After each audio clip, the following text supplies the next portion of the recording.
I am a widow, and I wear black.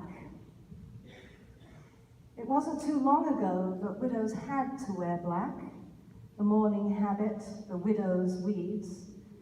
It signaled to everybody around them that they were in mourning, which I think was a good thing because it meant that you wouldn't be approached by people that say funny shit to widows. But I don't wear black because it's a mourning habit. I wear black for a very different reason. When my husband was diagnosed, and then in the 20 weeks that he fought for his life, I was fighting for it too, and I forgot to take care of myself. I didn't feel hunger. I didn't know that I needed to eat. I just knew I needed to take care of him. And so I dropped from a size 6 to a size 0 in less than 5 months. And I didn't even realize that. I was very unaware of my own physical body except when I was running, because running felt good.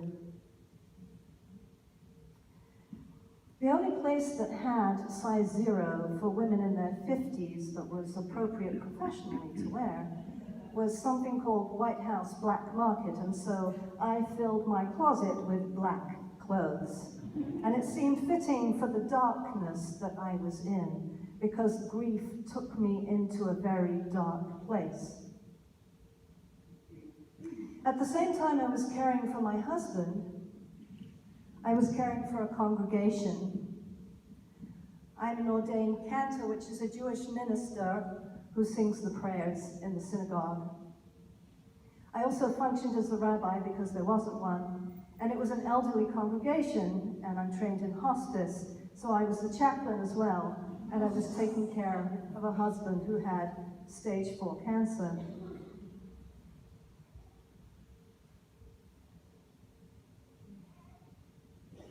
As a cantor, I wear this robe for High Holy Days.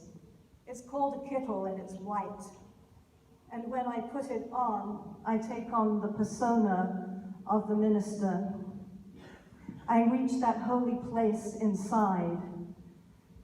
And even though the black widow is underneath, white is the color of joy, white is the color of purity, and white is the color of ministering angels. And for a moment, that grief transforms into a connection. And that's how I got through the next few weeks. But 11 weeks after my husband died, I went to Poland. It was a trip that had been planned for a long time with the Cantors Assembly, which is my professional organization. I had been chosen as the Torah reader in a place called Auschwitz. We held a service in the barracks, and I took with me another ritual garment.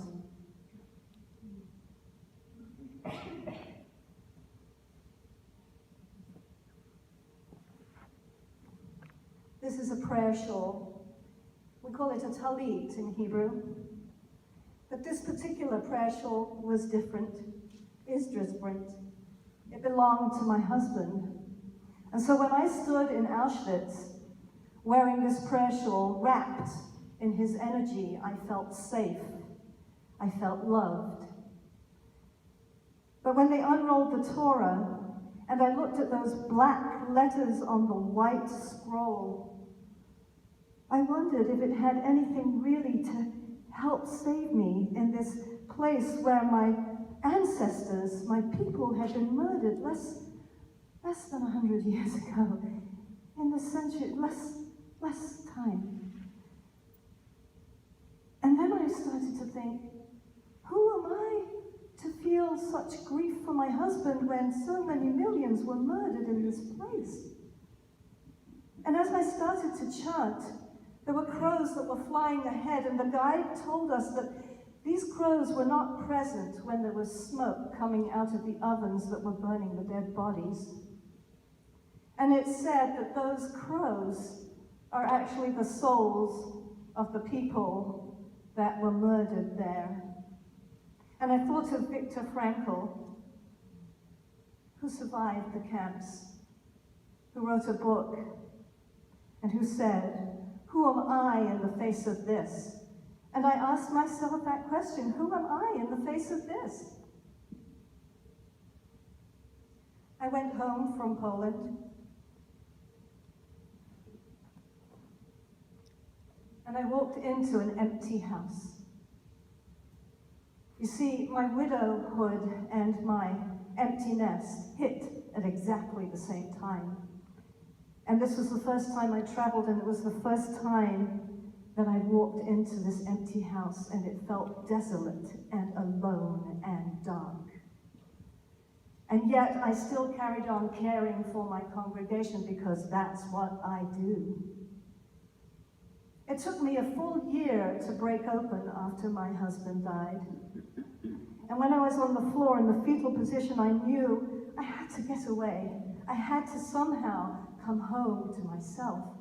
But where was I going to go? I went running the next morning, and I just threw on a shirt.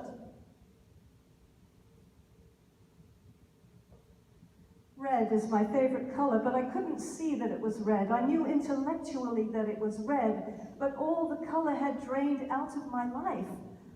All there was black and white.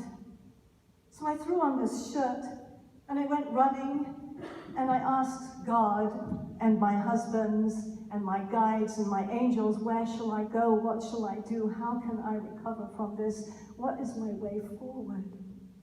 And then I looked down at my shirt and realized it was one that my husband had purchased 20 years ago at a place called Esalen, because on the front was Esalen.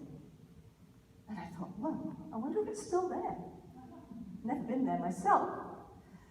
So I went home and I looked up online, and sure enough, it was still there. In the very week I could get away in the summer of 2010, there was a workshop being taught called Water in the Desert, Faith, Hope, and Awe in a Time of Loss. And I signed up for it. And I went, and there were 5 people in that workshop, and it was being taught by Dr. Maria Sirois. And within 2 minutes, I knew she was going to change my life. She taught me there was gold in the road. She taught me to look up. When I bought a little necklace in the shop that said fearless, she said, read Pema Chodron's book, When Things Fall Apart. It's not about being fearless, it's about having fear and facing it anyway. She taught me about signature strengths. She taught me positive psychology. And she taught me about David White.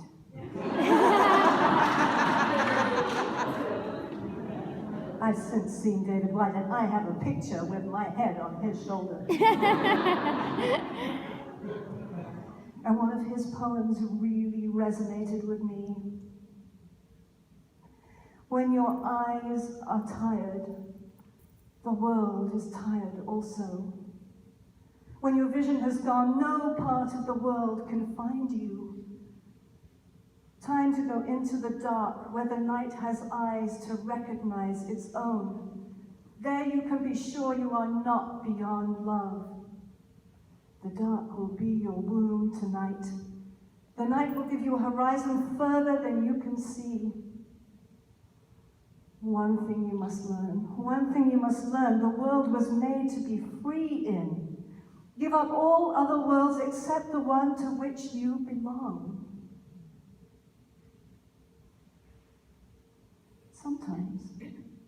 Sometimes it takes darkness and the sweet confinement of your aloneness to learn that anyone or anything that does not bring you alive is too small for you. Too small for you. And I went home and I took this to my congregation, and I built a bigger life and a way forward. And with Kaizen Change, over the next few years, I published a book. And I found myself teaching workshops on it to universities and faith institutions, and I did go take another workshop at Hollyhock with Maria just to make sure that I kept on track, and I wanted to join SIP, and it was never the right time, but the right time came, and here I am. The proudest moment was this past June. I was booked to teach a weekend workshop for Soaring Spirits International. It's a group of widows. I went to teach at Camp Widow, and I took all the tools with me. I'd learned from Maria and I'd learned from SIP about permission to be human, and I reached out to that dark place where those widows were, my fellow widows. And I said to them, your life doesn't have to be black and white. You have permission to be human. There is gold in the road. You have signature strengths. You can be your best I. You don't always have to be in this darkness. And as Maria taught me, as her teacher taught her, you don't always have to lead from pain. And you don't always have to have black in your closet, because you see, if your favorite color is red, then you need to own it.